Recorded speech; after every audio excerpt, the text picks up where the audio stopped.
하나님 말씀 보시겠습니다. 하나님 말씀은 누가복음 6장 27절부터 38절까지 말씀입니다.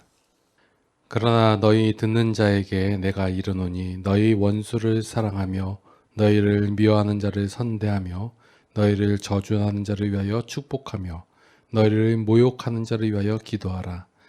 너희 이 뺨을 치는 자에게 저 뺨도 돌려대며 내 겉옷을 빼앗는 자에게 속옷도 거절하지 말라. 내게 구하는 자에게 주며 내 것을 가져가는 자에게 다시 달라 하지 말며 남에게 대접을 받고자 하는 대로 너희도 남을 대접하라. 너희가 만일 너희를 사랑하는 자만을 사랑하면 칭찬받을 것이 무엇이냐? 죄인들도 사랑하는 자는 사랑하느니라. 너희가 만일 선대하는 자만을 선대하면 칭찬받을 것이 무엇이냐? 죄인들도 이렇게 하느니라. 너희가 받기를 바라고 사람에게 구워주면 칭찬받을 것이 무엇이냐?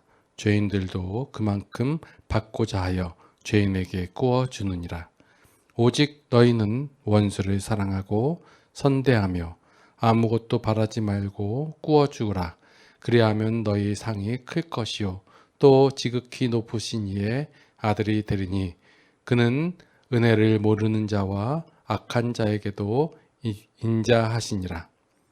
너희 아버지의 자비로우심 같이 너희도 자비로운 자가 되라. 비판하지 말라. 그리하면 너희가 비판을 받지 않을 것이요 정죄하지 말라. 그리하면 너희가 정죄를 받지 않을 것이요 용서하라. 그리하면 너희가 용서를 받을 것이요 주라.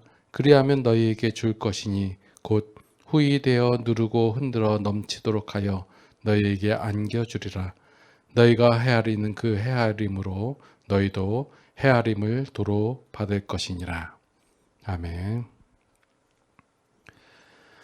유대교에서 쓰고 있는 경전을 우리는 토라라고 부릅니다. 이 토라는 우리가 보는 성경 중에서 창세기, 출애굽기, 레위기, 민수기, 신명기까지 모세 오경이라고 하는데 하나님께서 모세를 통해서 이스라엘에게 주신 말씀에서 토라라고 하고 있습니다. 하나님께서 이스라엘 백성에게 말씀하셨다. 이 하나님의 말씀은 하나님께서 이스라엘 백성들에게 어떤 명령을 하기 위해서 아니면 어떤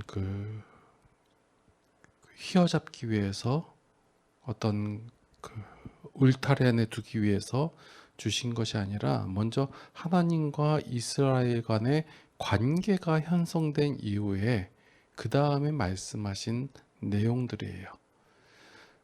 유대교가 태어난 시점이 포로기 이후라고 말씀을 드렸었어요. 포로기 이후에 이스라엘의 지도자, 유대교 지도자들이 이제 이 백성들을 하나로 모아서 어떤 구심점을 삼으려고 어떤 이제 하나님의 말씀, 이제 토라를 중심으로 이제 모았거든요. 이스라엘 지도자들이 그러니까 당시에 유대교의 지도자들이 보니까 자신들이 망한 이유를 살펴보니까 다 말씀해 보니까 너희가 하나님의 말씀을 안 들어서 그렇다. 하나님의 법도를 안 지켜서 너희가 망했다라고 그래서 생각했단 말이에요. 그래서 토라에 보니까 하라라는 말씀이 있고 하지 말라라고 구분이 되어 있단 말이에요. 그것을 다 개수를 세어 보니까 하라라는 248가지가 있고 하지 말라 365가지에서 616가지의 율법을 구분해 놨단 말이에요. 그래서 이것을 해야 한 것을 우리가 해야 되고 하지 말라는 것을 하지 말아야 된다. 근데 또 명확하지 않으니까 또 그것을 다 세분해가지고 안식일에는 이렇게 행동해야 되고 또 절기에는 이렇게 행동해야 되고 또한 뭐 우리가 시체는 만지지 말아야 되고 이런 수많은 법을 만들었단 말이에요. 왜 이렇게 만들었냐면 하나님께서 우리에게 말씀하신 그 말씀을 우리가 안 지켰기 때문에 우리가 망했다. 그러니 우리가 다시는 망하지 않으려면 하나님의 말씀을 잘 지켜야 된다. 하나님께서 말씀하신 이 법을 우리가 잘 지켜야 된다라고 생각했기 때문에 그런 행동들을 한 거예요. 이러한 내용들을 보면 당시에 예수님께서 말씀을 증거하실 때 유대교 종교 지도자들이 예수님께 대하여 그렇게 한 행동들이 이해가 되는 거예요. 왜 이해가 돼요? 안 그랬더니 우리가 망했거든요. 하나님의 말씀을 안 지켰더니 우리가 다 포로로 끌려가고 나라도 없어지고 망했거든요. 다시는 그 일 겪기 싫으니까 더 하나님의 말씀을 잘 지킴으로 말미암아 복을 받아서 떵떵거리고 잘 살고 싶거든요. 그런데 어디서 듣도 보지 못한 사람이 나타나가지고 하나님의 법도를, 하나님의 말씀을 어기고 있거든요. 그러니까 본인만 어기면 괜찮지만 많은 백성들을 미혹시키고 있거든요. 그러니까 유대교 종교 지도자 입장에서는 그들의 가르침이 옳은 것이고, 그러니까 예수님의 말씀을 배척하게 되고 어떻게 하면 죽일까라고 고민하게 되는 이유가 여기에 있단 말이에요. 왜 이렇게 되냐면요, 처음부터 시작이 잘못됐기 때문에 그래요.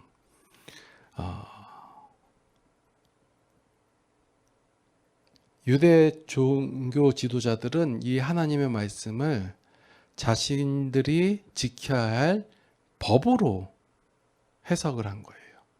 그러니까 하나님의 말씀을 법으로 착각한 것이 유대교의 실수이고 오늘날 많은 성도들도 범하고 있는 실수이며 오해다예요. 하나님의 말씀은 다 법이지. 그러니까 율법으로 받아들였다는 거예요. 하나님의 말씀을. 자, 이 말씀을 왜 드리냐면요, 처음에 하나님께서 태초에 세상을 창조하시고 인간을 창조하셨잖아요. 그리고 나서 세상을 주시면서 어떤 법을 주셨나요? 하나님께서 말씀하셨는데 그게 우리에게, 인간들에게 주신 법이었나요? 아니었어요. 그냥 너희는 이 땅에 하나님께서 창조하신 그 세상 가운데서 기뻐하면서 즐거워하면서 누리면서 살아라 하셨잖아요. 뭐 안 된다고 한 게 있었어요. 선악을 알게 하는 나무의 실과는 먹지 말아라. 이게 사람에게 주신, 인간들에게 주신 그 법인가요? 법이 아니에요. 이거는 너희는, 그러니까 선악을 알게 하는 나무의 실과는 먹지 말아라 이렇게 한 게, 이 말씀의 의미는 인간들에게 살기 좋은 모든 것을 다 충족시켰단 말이에요. 더 이상 부족함이 없어요. 이 나무의 실과를 먹어야지만이 채워지는 그 부족함이 없는 인간들에게 할 필요가 없다라고 알려주신 거예요. 그런데 사단이 미혹을 했잖아요. 마치 없는 것처럼, 마치 부족한 것처럼 네가 이것을 먹으면 좀 더 지혜롭게 되고 신과 같이 될 거다라고 미혹을 하잖아요. 그게 거짓말이거든요. 하나님께서 우리에게 주신 말씀은 어떤 법으로 주신 것이 아니라 하나님과 우리와의 관계 속에서 주어지는 어떤 그 삶의 원리, 이런 것이다라는 거예요.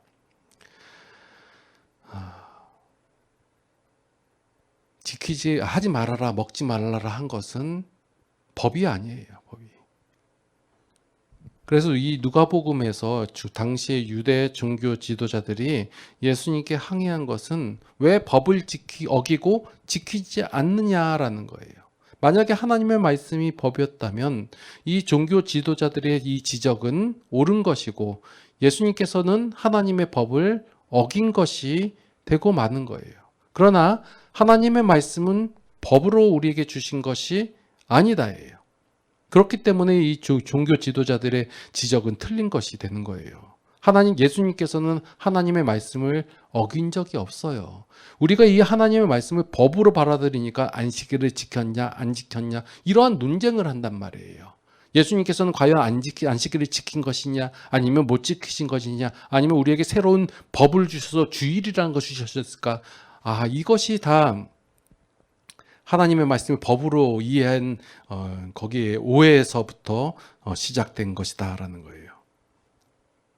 이 유대교가 하나님의 말씀은 법이다라고 주장을 할 때 예수님께서는 하나님의 말씀이 삶의 원리다라고 말씀을 하고 계시는 거예요. 하나님의 말씀은 법이 아니라 인간으로 하여금 하나님의 은혜를 누리며 살 수 있도록 안내해주는 삶의 원리, 이것이 바로 하나님의 말씀이다라는 거예요. 그러한 생각을 가지고 오늘 본문을 한번 살펴볼게요. 오늘 본문 말씀 보면요, 참 힘든 내용들이 나와요. 어떤 내용들이냐면, 여러분들 삶을 살면서 이 말씀대로 살고 계시나요? 오늘 본문대로? 못 살아요. 힘들어요. 그래서 많은 그 신앙인들의 짐이 되는 말씀이 오늘 본문 말씀인데, 이 본문 말씀 한번 살펴볼게요. 자, 지난 본문에 보니까 23절 맨 끝에 보니까 조상들이 선지자들에게 이와 같이 하였느니라 라고 되어 있어요. 또 26절 끝절에 보니까 그들의 조상들이 거짓 선지자들에게 이와 같이 하였느니라. 조상들이 뭐 잘못했다고 하는 거예요. 뭘 잘못했냐 그랬더니 22절부터 볼게요. 인자로 말미암아 사람들이 너희를 미워하며 멀리하고 욕하고 너희 이름을 악하다 하여 버릴 때엔 너희에게 복이 있도다. 그날에 기뻐하고 뛰놀라 하늘에서 너희 상이 큼이라. 그들의 조상들이 선지자들에게 이와 같이 하였느니라. 뭐 선지자들, 여기 하나님의 말씀을 증거하는 선지자들에게 뭘 했냐면요, 뭘 잘못했냐면 하나님의 말씀을 듣지 않은 정도가 아니라 백성들에게 잘못된 것을 지적하는 그 선지자들에 대해서 미워하고 멀리하고 욕하고 악하다 하여 버렸다라는 거예요. 그리고 26절 그들이 조상이 거짓 선지자들이 이와 같이 행하였느라. 이 거짓 선지자들은 어떤 자들이냐면 하나님께서 보내시지 않은 선지자들, 하나님의 말씀이 아니라 자신들의 말로서 야 너희들은 평안하다 평안하다 평안하다 해가지고 사람들이 좋아할 만한 말을 하는,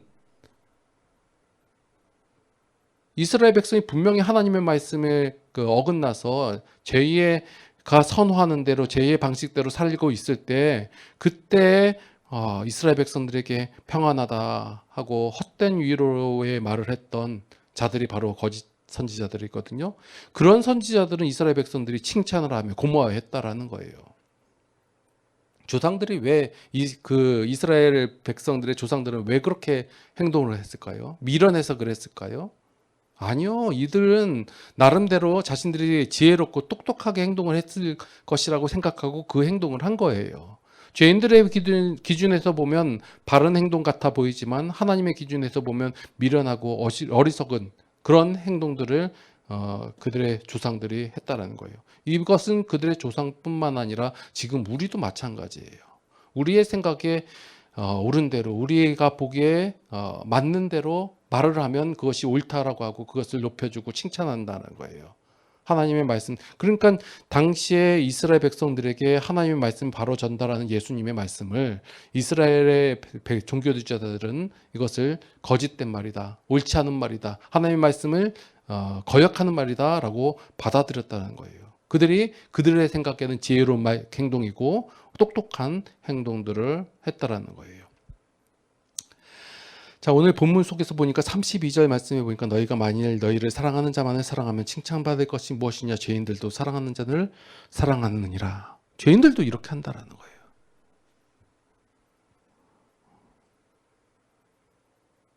이 죄인들의 행동에 대조적으로 27절에서 31절까지 말씀이 있는 것이고, 또한 그 35절부터 이렇게 말씀이 나오는데, 오늘 말씀을 읽어보면, 자, 좀 쉽게 갈게요. 자, 너희 듣는 자에게 내가 원수를 사랑하며 너희를 미워하는 자를 선대하고 너희를 저주하는 자를 축복하고 너희를 모욕하는 자를 위하여 기도하라.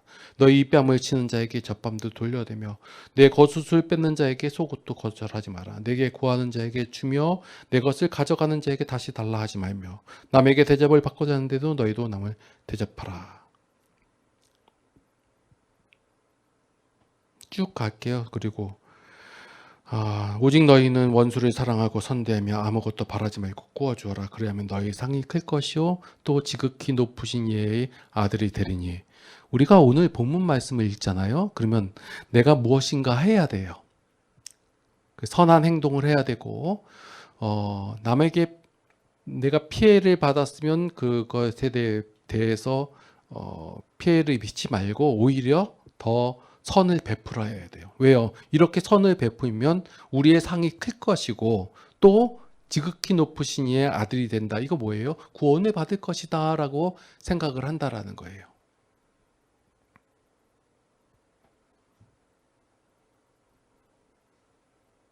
만약 순서대로 이 방식대로 되잖아요? 그러면 우리 예수님께서 하실 일이 있으실까요? 없으실까요? 봐라, 너희가 자세를 바로잡고 온전한 생활을 하고 옳게 살아라. 그리하면 하나님께서 너희를 하나님의 백성 삼으실 것이다. 그럼 예수님께서 왜 오셨어요? 하실 일이 없어요. 인간이 스스로 알아서 불가능에 가까운 일을 해내야지만이 상을 받을 수 있고 하나님의 아들이 되어 구원받을 수 있다면 예수님께서 뭐 이 정도 보고 말하려고 오셨나요? 그러면 예수님께서는 십자가 지실 필요가 없고 그 예수님께서 아무 조건 없이 은혜로 사역했던 그 사역에 대해서 그 설명할 방법이 없는 거예요. 여태까지 하나님께서 은혜로 주셨다며요. 그런데 예수님께서 이 말씀을 해버리면 이 순서대로 말을 우리가 이해를 해버리면 예수님 말씀은 거짓이 되고 마는 거예요. 그래서 여기서 강조하고 있는 것은 35절 뒤에 보니까 그는 은혜를 모르는 자와 악한 자에게도 인자하시니라. 여기서 그는 누구냐면 하나님이시거든요. 하나님은 은혜를 모르는 자하고 악한 자에게도 인자하신다. 그로 말미암아 너희가 구원을 받게 되었다라고 말씀하시는 거예요. 그런 그 인자를 베푸시는 그런 분이 그 인자를 베풀기 위하여 예수 그리스도를 이 땅에 보내셨고, 그래서 예수님께서 이 땅에 오셔가지고 십자가 사역을 행하심으로 말미암아 은혜를 모르는 자와 악한 자 모든 죄인에게 은혜를 주셔서 그 은혜 받은 자로 하여금 지극히 높으신 이의 아들이 되게 만드실 것이다 이거예요. 그러면 그 자격 없는 자들이 그런 은혜를 받았으니 그것이 바로 너희가 엄청나게 큰 상을 받게 되는 것이다 라고 말씀하시는 거예요. 그러니까 여기서 상이 클 것이다 라는 그 상의 큼이 뭐예요? 하나님의 아들이라 일컬음을 받게 되는 것, 이것이 큰 상이라는 거예요. 이 상이 주어진 근거가 우리가 앞에서 나오는 원수를 사랑하고 선대하고 아무것도 바라지 말고 꾸어주어라 그런 행위를 함으로 말미암아 상을 받는 것이 아니라 그 은혜를 모르는 자와 악한 자에게도 인자하신 그 하나님의 행하심으로 말미암아 그 상이 주어졌다로 가는 거예요. 오늘 본문 말씀을 이것을 행함으로 말미암아 결국에는 하나님의 은혜를 받고 인자함을 받고 상을 받았다로 가버리는 그 말씀으로 이해해 버리면 앞서서 유대교에서 하나님의 말씀을 법으로 이해한 그 종교 지도자들과 별반 차이가 없다라는 거예요. 그러니까 죄인들도 행하는 이 행동을 하는 것을 더 넘어서 왼뺨을 때리면 저쪽 뺨을 때리고 돌려대고 이것을 빼앗아 가면 저것도 주는 이러한 행동들이 가능해질 수 있게끔 누가 만들었냐? 하나님께서 말씀하시는 거예요. 만들어 주셨다라는 거예요. 그 일의 사역을 위해서 예수님께서 오셔가지고 사역을 하신다라는 거예요.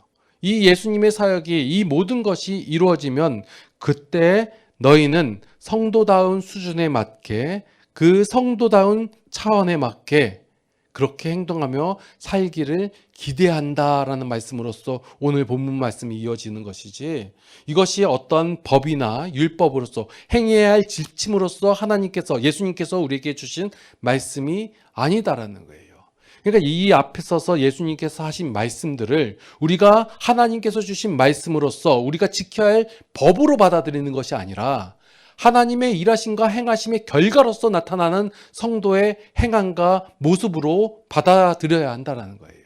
그러니까 내가 이렇게 해야지 이것을 해야지만이 내가 큰 상을 받고 이것을 행해야지만이 내가 하나님의 아들이라 일컬음을 받을 것이다 라고 생각하는 그 출발선 자체가 죄인의 생각이고 죄인의 마음이다 라는 거예요. 그러니까 오늘 본문 말씀이 예수님께서 우리에게 새롭게 주시는 새로운 계명이 아니에요. 이것은 너희를 이 정도가 가능하게 해줄 수 있도록 내가 만들어줄게라고 하는 하나님의 약속이며 하나님의 다짐, 선포라는 거예요. 이 기독교는 죄인된 인간이 불가능한 일을 해내면 비로소 하나님의 아들이 되는 것이 아니라 정반대로 하나님이 죄인을 위하여 이 죄인을 성도로 변화시켜 주시면 그 성도가 성도의 수준의 역할과 성도의 수준의 삶을 살 수 있게 되어 간다라는 거예요. 그래서 예수님의 말씀은 우리에게 요구하는 조건이 아니라 예수님께서 일하셔서 우리에게 가능해지고 이루어질 하나님께서 만들어내실 그 결과이다라는 거예요. 그래서 저와 여러분은 예수님의 일하심으로 말미암아 하나님의 아들이 되었고 하나님의 성도가 되었다라는 거예요. 내가 은혜를 받을 수 없는 조건과 그런 위치에 있었는데 하나님의 은혜를 내가 받았다라는 사실을 알게 되면 또한 내가 하나님의 인자를 받을 수 없는 조건과 자격이 있는데 받을 수 없는 그 하나님의 인자를 내가 받았다. 이러한 사실을 알게 되면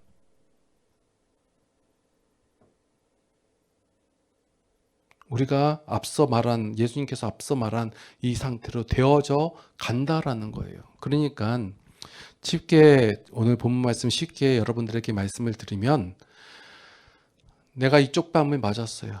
그러면 저쪽 뺨 돌아야 될 만한 그 자세가 우리가 나올까요? 지금은 안 나온다예요. 하나님의 백성이고 하나님의 성도가 되었는데 안 나온다. 그런데 하나님께서 그렇게 만들어 가실 것이다. 그 하나님의 약속을 믿고 그냥 살아가는 거예요. 여러분들이 만약 지금 앞서서 말한 원수들도 행할 수 있는 그런 사랑하는 자를 사랑하고 선대하는 자만을 선대하는 것 이런 정도 수준이어도 괜찮다라는 거예요. 그런데 하나님께서 이러한 앞서 말씀하신 대로 그렇게 그러한 자가 되게끔 만들어 갈 것이니 너는 하나님의 일하심에 대해서 기대하라 이 얘기예요. 그래서 나는 지금 못해. 오히려 죄인들보다도 못해. 그러면 낙심하지 말라는 거예요. 결국은 하나님의 일하심을 그러니까 왜냐하면 하나님은 은혜를 모르는 자와 악한 자에게 또 인자하시단 말이에요. 우리가 은혜를 모르는 자이고 우리가 악한 자라는 거예요. 그 인자를 더하심으로 말미암아 결국은 우리가 하나님을 아는 자가 되어 간다는 거예요. 그 알게 되는 과정이 뭐예요? 하나님께서 여러분들을 만들어 가시는 그 과정 속에서 하나님을 알아가는 거예요. 우리는 우리의 본성을 아는 데 그치지 말고 우리를 위하시는 그 하나님을 아는 일에 열심을 내야 된다는 거예요. 내가 비판하지 않고 정죄하지 않고 용서를 해야 된다고 생각을 한다면 크나큰 고민과 함께 힘듦의 삶을 살아가게 된다는 거예요. 근데 많은 성도들이 여기에 걸려 넘어져요. 내가 비판하지 말아야지. 내가 정죄하지 말아야지. 내가 용서해야지. 근데 솔직히 용서가 안 되고 비판이 나오고 정죄만이 나오거든요. 그러니까 고민하고 힘듦 가운데서 삶이 어떤 기쁨의 삶이 아니라 고난과 힘듦과 그 어려움의 짐으로 다가온단 말이에요. 그러나 우리의 삶 속에서 우리로 하여금 비판을 안 하게 정죄하지 않게 용서할 수밖에 없게 만들어 가시는 그 하나님을 우리는 기뻐해야 할 것이다 라는 거예요. 우리가 바라보는 관점, 시선이 어디에 있어야 되냐면 너는 뭐 잘못했다. 나는 이거 잘못 안 했는데 나는 이거 옳게 살았는데 너희의 옳게됨이 너희의 선한 행동이 너희의 자랑과 너희의 상급이 되지 않는다라는 거예요. 왜요? 하나님의 그 은혜를 모르는 자와 악한 자에게도 인자하시는 그 하나님의 일하심으로 말미암아 내가 그렇게 된 것이지 너희의 어떤 의의나 상급으로 말미암아 된 것이 아니다. 너희의 노력으로 된 것이 아니다 라고 말하고 계시는 거예요. 그러니까 이제 하나님의 말씀을 법으로 알아들여서 내가 이 법을 지켰으니까 하나님의 은혜를 받는 것이 당연하지라고 생각하는 그 사람들에게 하나님의 법대로 하나님의 말씀을 내가 따랐지. 그러니까 내가 그 순종의 삶을 살았으니 내가 상을 받는 것이 당연하다라고 생각하는 현질의 작금의 기독교인들에게 하나님의 말씀을 지켜야만 하는 법으로 이해한 그 순간부터 우리의 신앙은 삶의 짐이 되고 만다라는 거예요. 하나님의 말씀은 법으로 우리에게 다가오는 것이 아니라 하나님과 나와의 관계 속에서 하나님께서 나를 위하여 행하시고 또한 행하실 선언이기 때문에 하나님의 말씀으로 인하여 우리가 안정감과 평화와 기쁨을 누려야 한다는 거예요. 그것이 바로 성도의 분복이다라는 거예요. 이스라엘의 종교 지도자들은 또한 지금의 기독교인들은 하나님의 말씀을 내가 지켜야 할 법으로 알아들었어요. 그 법을 지키면 상을 받고 하나님의 자녀가 되고 하나님의 아들이라 일컬음을 받을 줄 알았다예요. 그러나 하나님의 말씀은 우리에게 법으로 다가온 것이 아니라 하나님의 과 나와의 관계 속에서 하나님께서 나를 위하여 행하실 어떤 선언, 약속, 어떤 다짐 이러한 것이기 때문에 하나님의 말씀으로 인하여 우리가 평화와 안정감과 기쁨을 누릴 수 있다라는 거예요. 그러니 하나님의 말씀을 의지하여서 기쁨의 삶을 누리시기를 예수님의 이름으로 축원합니다. 기도하시겠습니다. 하나님, 우리는 하나님의 말씀을 꼭 지켜야만 할 법으로 받아들일 때가 많습니다. 그래서 그 법을 지키면 상을 받고 못 지키면 벌을 받는다라고 생각하고 있습니다. 그래서 우리의 신앙의 삶 속에서 내가 선하게 살지 못하고 그리고 죄를 범하면 또한 더 큰 선을 행하지 못하면 자책감에 죄책감에 살아갈 때가 많이 있습니다. 아니면 우리가 선을 행하거나 아니면 더 큰 일을 헌신을 하고 행함을 했을 때 그것이 곧 나의 상급이다라고 오해할 때가 있습니다. 이러한 저희들의 무지함을 용서하여 주시옵소서. 하나님의 말씀을 사랑으로 받아들이게 하여 주시옵고 하나님께서 우리를 위하여 행하시는 하나님의 선언으로 깨닫게 하여 주시옵소서. 그래서 우리의 삶 속에서 하나님께서 나에게 어떻게 행하실까라는 그 기대로 삶을 살아가게 하여 주시옵소서. 이제는 우리 주 예수 그리스도의 무한하신 은혜와 하나님 아버지의 극진하신 사랑하심과 성령님의 감화 감동 교통인도 보호 역사심이 이제 하나님 안에서 하나님으로 말미암아 기쁨의 삶을 누리기를 원하는 모든 성도들 머리 위에 이제로부터 영원토록 함께 하시옵기를 간절히 축원하옵나이다. 아멘.